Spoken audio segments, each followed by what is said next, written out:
Hey, Tony Gaskins here, popping in. Quick little video today. Now, this is something where if you're not on my Patreon, you'll see.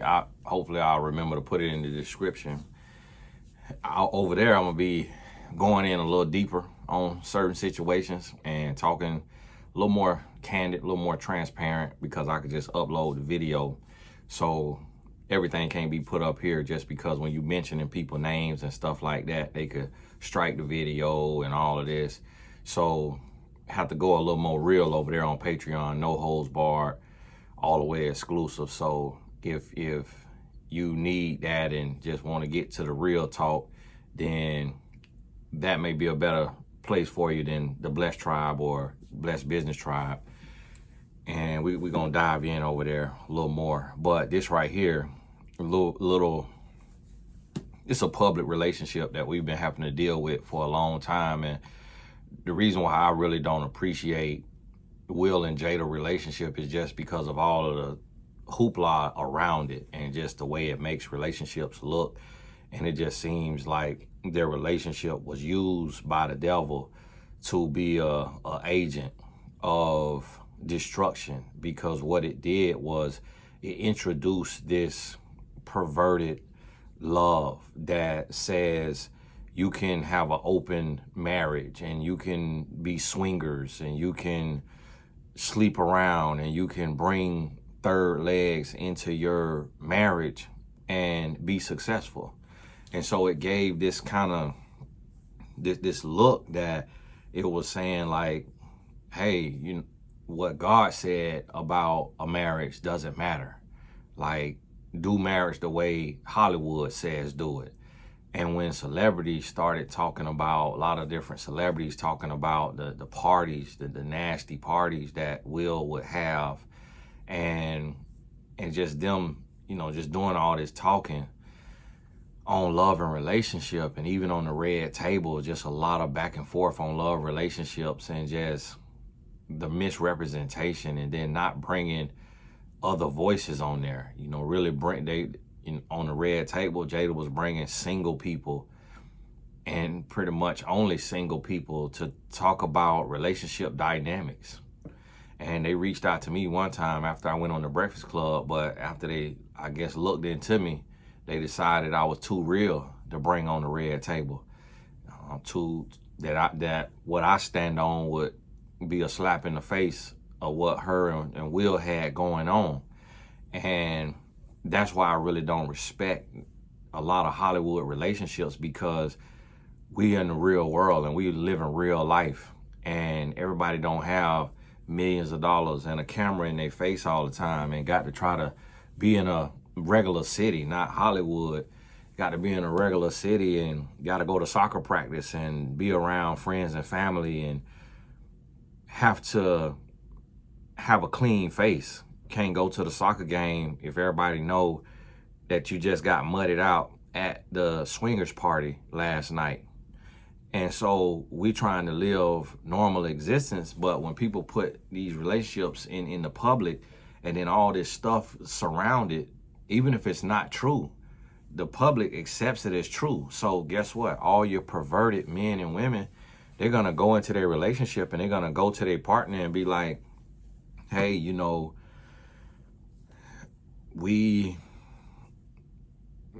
I think we ought to have an open relationship like Will and Jada. I think like people was talking about, like Monique and her husband got an open relationship. So now people are starting to think that this is normal, like this is real, like this is healthy, and this is what you're supposed to do.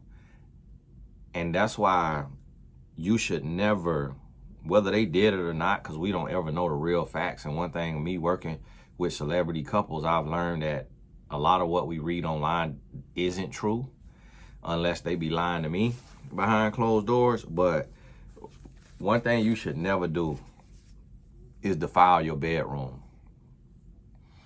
When you get married, you should not be watching porn, because that is sin. Because you watching other people have sex, and that's not your place to watch other people have sex. So you need to consecrate your life, consecrate your spirit, and you need to remove all porn. When you get married, you need to remove masturbation. The only person pleasuring your body should be your spouse. And if your spouse don't know how to pleasure your body, then you need to teach your spouse how to pleasure your body. And you need to learn how to find pleasure within one another. But there should be no masturbation. There should be no pornography. There should be no hall passes, no adultery. And if y'all using toys, the toys should be used together. When you together, not alone, not by yourself, not doing your own thing. You have to remove all perversion. There should be no strip club. Should not be going to the strip club. You shouldn't even be going to the club where people are dressed nastily and seductive and grabbing booty and rubbing up on dang-a-lang and all of that. You have to consecrate your marriage, and you have to cut out all filth and lucre and lasciviousness, and you got to focus on building with each other through conversation and communication and real love. And you have to not make sex a priority. Sex needs to be a plus, because when you are 80 and 90 years old, you're not going to be able to have sex like you could at 25, 30, and 40. So you need to have a real relationship. Somebody may have a stroke at 50. Somebody may be going through menopause. Somebody may be having back-to-back deaths in the family and be crippled in their heart for months on end. If you don't have a real relationship where you could just talk to each other, love each other, be faithful to one another, and sex be on the back burner, it be a plus, not a priority, then you don't have a relationship. But the thing about it today is we have been lied to, and we have been made to believe that if you are not sexually compatible, that you're not compatible. The reason why people are sexually compatible is because y'all both are freaks, or you learn how to be sexually compatible together. Sex is not a thing to where you just got to be amazing at it out the door. No, you learn that together with your spouse. You come together with your spouse. That's something that you learn to do. If you coming in and you already flipping and turning tricks, that means that you've been loose booty your whole life. And that is not a good thing. That's something we ought to be ashamed of and repentant of. I'm not going to pride myself on the fact that I was with a lot of women before I got married, because that's nasty. So I have to understand that. So I'm not going to promote that and tell other men, hey, go live like that. No, because I was a punk, because I was soft, I was lost, I was hurting, I was insecure, I was immature, I was a grown boy. So I'm not going to reinforce that behavior and say, hey, go sleep around. No, save yourself for your wife. Save yourself for your husband. If you done had 50 dangalangs in you, okay, turn over a new leaf today. Become a born again virgin and save yourself until marriage. And if the person you dealing with don't want to wait until marriage, that's not your person then. You dealing with a nasty freak who thinks sex is everything. And if a person thinks sex is everything, they are an addict and they need help. They need therapy. We have to stop being so cockholed to sex. We got to stop being a slave to lasciviousness and pleasure and all of these filthy, lucrative spirits that's bringing our society down. We have no self-control. We have no self-love, and we are literally chasing an orgasm. Think about the logic of that. That is absolutely ignorant. We literally are slaves to pleasure. And that's why we don't have purpose. That's why we don't have leadership. That's why we don't have a healthy society with healthy music and healthy movies and a healthy government and a country that's out of debt, because we are slaves to filth. And that's why we got to change our life. And then the devil will use individuals to paint this picture. And I'm finna go real on Patreon over here. These names finna come out. Finna drop names. We finna talk real now. So this what got to be understood. Got to get this together.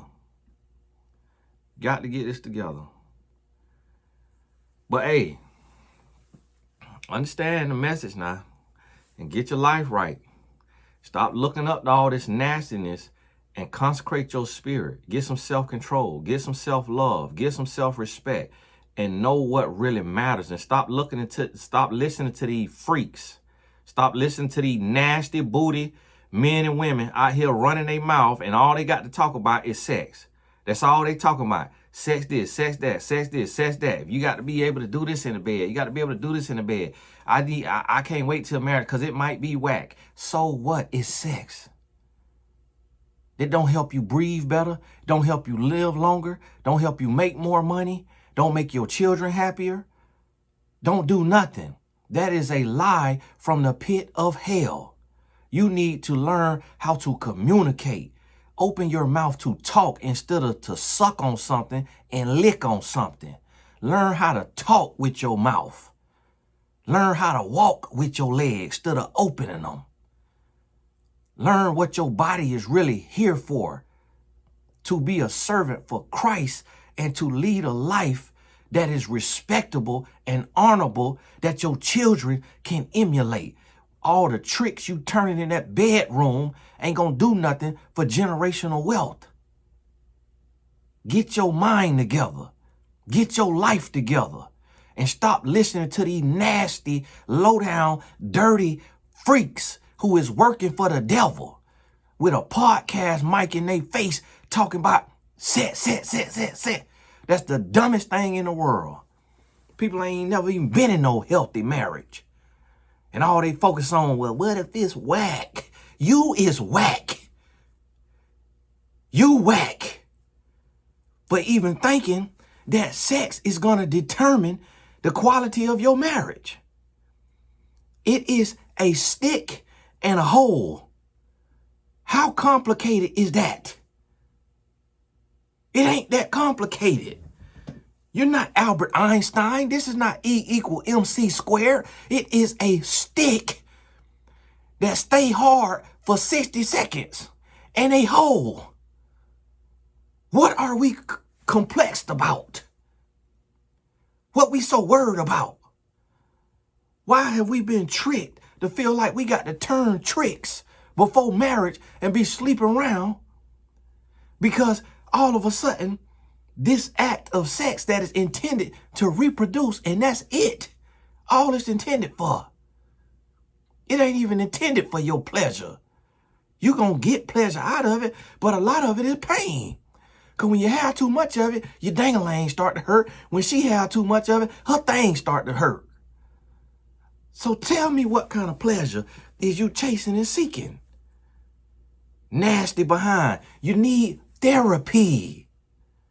Then you need coaching. Then you need purpose. If you was a slave to sex. Get your life together. And stop running your nasty mouth about sex. How stupid do you sound when your main concern is that you sexually compatible? I'm watching people in couples have psoriasis, narcolepsy, strokes, depression, menopause, erectile dysfunction, diabetes. There is things in life, cancer, that is far more important than sex. And when you go through these things, when you got a special needs child that needs you around the clock, the last thing that's going to be on your mind is sex. When you got a sick, elderly parent, the last thing going to be on your mind is sex. So if you have built your whole relationship basis on being sexually compatible, you finna go through a divorce because you was focusing on the wrong thing. You can't see the forest for the trees. You drowning in a kiddie pool. Get your life together. I'm getting sick and tired of Satan and his mess and his minions. I'm finna ask God for the grace and the permission to start backhanding y'all. Just walking around just like Jada was flipping over them tables. It's getting ridiculous out here. Man, I got to go. I'm finna get over here on Patreon.